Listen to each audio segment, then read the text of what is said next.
Hello guys, તો કેમ છો બધા? Welcome to my mini vlog ને સવારની ગુડ મોર્નિંગ ને સ્વાગત છે તમારું મારા મિની વ્લોગમાં અને પાર્ટ 2માં. આજે અમે લોકો પહોંચી ગયા હતા સોમનાથ, અને સોમનાથ અમારે હોટેલ રાખી હતી અને સવારમાં મસ્ત મજાની ચા આવી ગઈ એટલે આપણે ચા પી લીધી, કેમ કે રાતે અમને હોટેલ રાખવામાં બહુ મોડું થઈ ગયું. રાતના વાગી ગયા હતા 1:30 અને અમે સવારના ચેકઆઉટ કરી અને નીકળી ગયા છીએ અમારા લોકેશને જવા માટે. અને આજે પ્રીતાના પપ્પાના હાથમાં મસાલાનું ડબલું હતું, કેમ કે ભાઈ બારે 25 રૂપિયા જાય એટલે ઘરનું જ હોવું જરૂરી. અને આ લોકો અમે પણ ગમે ત્યાં જાય એટલે એનું ફાકીનું ડબલું તો ભેગું હોય ને હોય જ, અને એ પણ જરૂરી છે, કેમ કે ભાઈ આ લોકો ખાય છે તો એને જોઈએ જ ફાકી. અને ફાઇનલી તો અમે નીકળી ગયા હતા અમારે લોકેશને જવા માટે. અને અહીંયા ભાઈ ઘણી બધી નારિયેળીઓ હતી, જ્યાં જુઓ ત્યાં નારિયેળી. પણ નારિયેળનો શું ભાવ હતો ખબર? 80 રૂપિયા નારિયેળનો ભાવ હતો ભાઈ. અહીંયા તો આટલી નારિયેળી હોવા છતાં એટલો ભાવ હતો. અને પછી તો જ મારી પ્રીતાને એના પપ્પા મસ્ત મજાના ચશ્મા પહેરીને રેડી થઈ ગયા. અને આ છે મારા સસરા, જોયું આમ ડોન છે ડોન.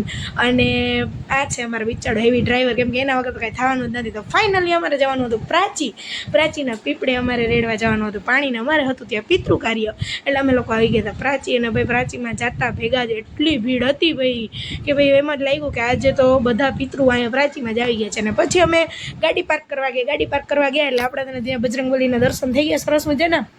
અને એક બજરંગબલી તો બિચારા બેઠા ગુંદી ખાતા હતા લીલી. અને અમારા લોકેશને જવાનું હતું એટલે અમારા પૂજાનું લોકેશન ને જો આ છે અમારું પૂજાનું લોકેશન ને આ છે અમારું બારોટ કુટુંબ આખું. અને અમારા કુટુંબનું બસ આ પૂજા થોડીક પૈતી એટલે અમે આવી ગયા હતા પીપળે પાણી રેડવા માટે. અને જો ભાઈ ભીડ તમે અહીંયાની પાણી રેડવામાં એટલી ભીડ છે યાર, તમે જો તો ખરા. અને એક તો એટલી ગરમી, એક તો એટલો તડકો, અને જ્યાં જો ત્યાં બસ એક જ કાર્ય પિતૃ કાર્ય. એવું લાગ્યું હતું કે આજે તો બધાના પિતૃઓ છે ને આવી ગયા પ્રાચી અને ભાઈ પીપળે પાણી રેડવા. અને પછી જો અમારા કુટુંબને બધાને ગોળ ચક્કર કરીને બેસાડી દીધું હતું ને કંઈક પિંડની વિધિ કરવાની હતી. ને પિંડની વિધિ કર્યા બાદ હવનની વિધિ કરવાની હતી, એટલે અમારા જે કાકાને છે એ લોકો હવનમાં બેસી ગયા હતા બધા. અને પછી જો મારા જે એનું કામ ચાલુ કરી નાખ્યું ને પછી ગાયના પૂંછડે પાણી રેડવાનું હતું. આમ તો જો કે સાચી ગાય જોઈએ પૂંછડે પાણી રેડવા માટે, પણ ક્યાં ક્યાંય તો ગાય હતી નહીં. અને ભાઈ ગાય ઊભી ના રહે એટલે આપણે ભાઈ પિત્તળની ગાયને પાણી રેડી નાખ્યું ને આપણો વારો આવી ગયો એટલે આપણે પણ પાણી રેડી નાખ્યું. પછી મારા સાસુમાનો વારો હતો છેલ્લો. પછી પિતૃદેવોને બધાને પાણી પીવડાવવું જરૂરી છે બધા કહે છે, એટલે આપણે પીવડાવી દીધું. પછી અમારે થઈ ગઈ હતી હવનની તૈયારી, બીડું હોમવાની તૈયારી. એટલે મારા જે ભાઈ જો એનું કામ ચાલુ કરી નાખ્યું ને પછી અમારે બીડું હોમવાની તૈયારી હાલતી. ના છે અમારું બધું બારોટ કુટુંબ, જેમાં લેડીઝો અને જેન્ટ્સો, હજી તો ઘણા લોકો આવ્યા નથી. અને પછી જે પિંડ પધરાવાના હતા એટલે આ બધા જાય છે પિંડ પધરાવાને જમવા, કેમ કે જમવામાં એટલી ભીડ હતી એટલે જમવાનો પણ વિડીયો હું નથી લઈ શકી. ને ફાઇનલી તો જો આ અમારા દેર અને આ અમારા દાદા છે કે જમવાની રાહ જોઈએ છે અમે બધા, કેમ કે બપોરના 2-2:30 વાગી ગયા હતા જમવા માટે. ને પછી તો ભાઈ એ લોકો પિંડ પધરાવા ગયા એટલે આપણે થોડાક ઠંડા થવા આવી ગયા. અને આપણે સરસ મજાની લીંબુ સોડા પી નાખીને આ લોકોએ બધા રસ પી નાખ્યો.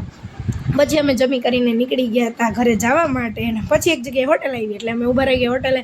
અને ભાઈ ચા ના હોય એવું તો હાલે જ નહીં, ચા વિના મને ચેન ના પડે, એના જેવું છે બધું. અને પછી અમે એક જગ્યાએ હોટેલે ઊભા રહ્યા, ત્યાં ચા પીધો. અને આ છે અમારા દાદા, અને જોયો મારો ચંપુ બિચારો ડ્રાઈવર, ના સોરી યાર મારો દેર છે. અમે પહોંચી ગયા હતા માધુપુરના દરિયે. અને પછી જો અમારે પ્રીતાને અમે મસ્ત સાંઢિયા ઉપર બેસાડી દીધી ને એક ચક્કર મરાવી દીધી.